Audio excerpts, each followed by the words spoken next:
Hi everyone, I'm Katie, a Montessori infant toddler teacher and registered early childhood educator. In today's video, I'm going to talk to you about why the Montessori approach to toilet training is less stressful and how to do it. So what I like most about the Montessori approach to potty training is that it is entirely child-led. In Montessori, one of the ways that we make potty training less stressful is that we actually refer to it by something entirely different. We refer to it as toilet independence. Calling it toilet independence really helps us to understand that this is an area of learning, an area of development that the child is going to go through. They are learning how to be toilet independent rather than toilet training or potty training, which gives us the message that we, the adult, have to train the child how to do this. Toilet independence helps us to understand that it's a natural part of development, and we're simply going to guide the child to toilet independence. So toilet independence really starts from birth. It starts with the very first diaper change. Diaper changes are a big part of learning how to use the toilet because this is the child's first experience with learning how to clean themselves, how to feel more comfortable, what to do after they have eliminated and soiled their diapers. So during the diapering process, you want to talk to your child. You want to tell them what it is that you're doing. You're acting as a narrator of sorts. You want to tell them, oh, we're going to change your diaper now. I'm going to wipe your bottom. All of those types of things, so that once they get a little bit older, you have really set the scene. You've really explained to them all of the different things that they will eventually be learning to do for themselves.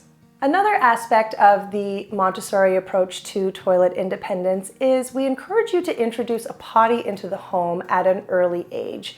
Around 12 months is considered to be the start of the sensitive period for interest in toilet learning, so this would be a good time to introduce a potty into the home. There's absolutely no expectation that the child is going to use it, but you've now put it into the child's home, perhaps in their bedroom, perhaps in the bathroom, wherever you think they're going to be able to see it most frequently. And you want to just encourage them to explore it. They invite them to sit on it, to ask questions. By introducing it into the home at an early age, the child is going to get used to seeing it in the home.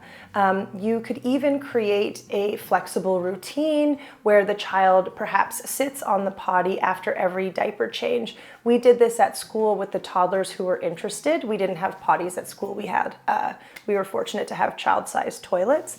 But we encouraged the children. We would change their diapers. We would take their diapers off and we would say, you know, it's time to sit on the toilet now. Some didn't want to, but those that did would sit there. They've already, eliminated in their diaper, so there was nothing coming out for them to put into the toilet, but it helped them to get used to the routine of sitting on the toilet. Introducing a potty into the home at an early age helps them to feel less nervous when they are ready to start using the toilet. And I should add too that I use the term potty, but you don't have to have a potty in the home. What you could also do is simply set up your regular sized toilet so that the child is able to use it. Finding some sort of a step stool where they're going to be able to reach the toilet and include a little toilet insert because the toilets are a little bit too large for them. The Montessori approach to toilet learning works because we break down new skills into steps.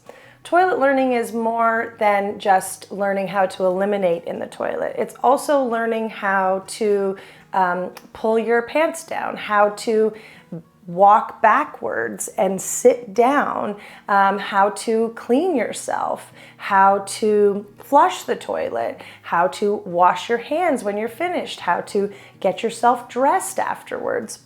These are all different steps that we teach individually to the child to prepare them for toilet independence. And they come way before they actually start using the toilet. So in the classroom, for example, they're learning how to sit on chairs in the same way that they would learn how to use the toilet.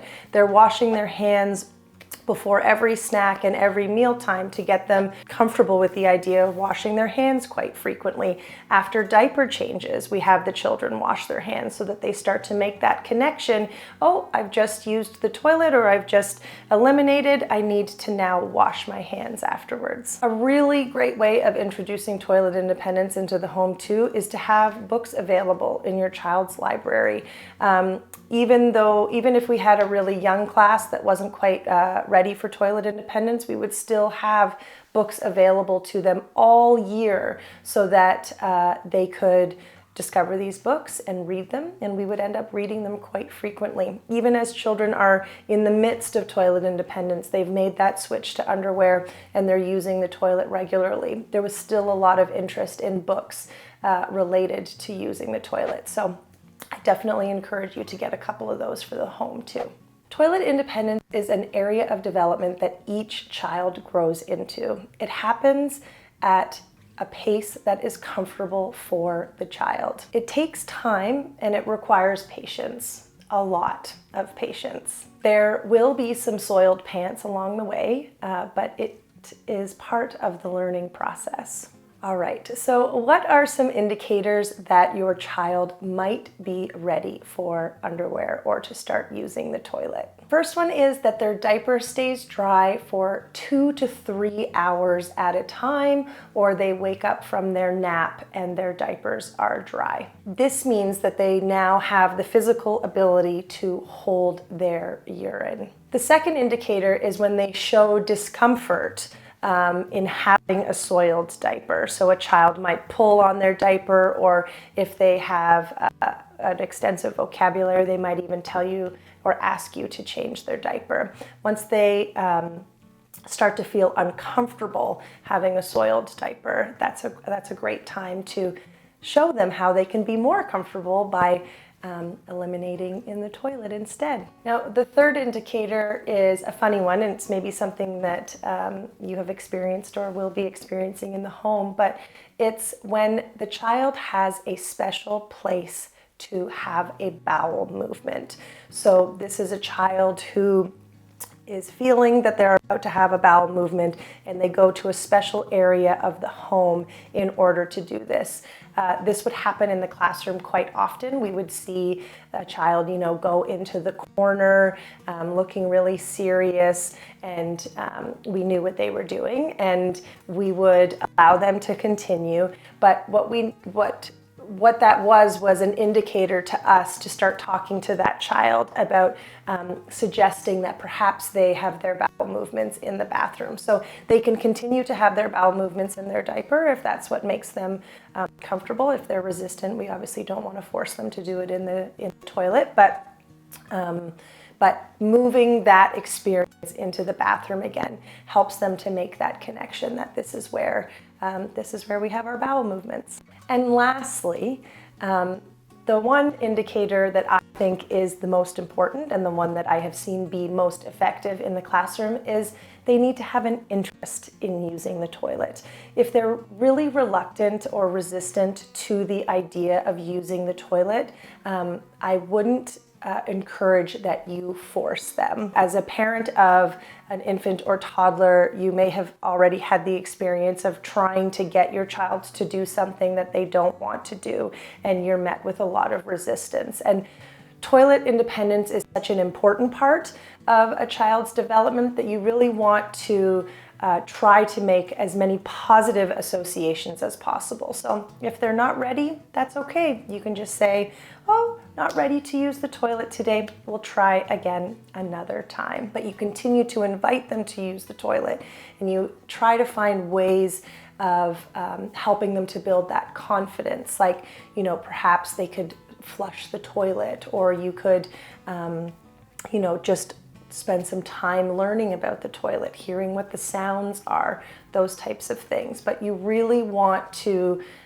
follow the child's lead with this and do it at a time when they are going to be ready. And if implement some of these ideas very early on, like talking about self-care, how you clean yourself after you eliminate, and introducing a potty into the home, chances are they may be more comfortable with the idea because it's not going to be such a new thing for them, something that they haven't already been growing comfortable with throughout their young life. So when your child is ready to start using the toilet, set them up for success by dressing them in clothes that they're going to be able to pull down and pull up independently. So a Montessori teacher's dream, at least in the toddler community, is children in elastic waisted pants, ones that aren't too tight, ones that they're going to be able to get their hands, their thumbs in, and be able to pull down those pants and then pull them up. So things like onesies, dresses, anything too tight is going to act as a barrier towards the child becoming toilet independent. So clothes are really, really important during this phase. You can also set them up for success by making toileting a part of your daily routine. So in the classroom, for example, we would, the children would arrive, change into their indoor shoes, and we would suggest to those that were in underwear, oh, let's go use the toilet. So they would come in, and the first thing that they would do is use the toilet. And then before snack time, let's go use the toilet. And then before we would go outside, let's go use the toilet. Before nap time, let's go use the toilet. So you want to try to create a routine. Infants and toddlers, well, toddlers, I guess, because it's typically toddlers that are going through this experience, really thrive on routine and consistency. So just making stops to the bathroom a part of your day is one really effective way of setting them up for success. Now, if you're struggling with creating a routine around toilet independence, we have routine cards available here at the Montessori Room. We have a free printables version available on our website, or we have some cards that you can purchase that are just on playing cards.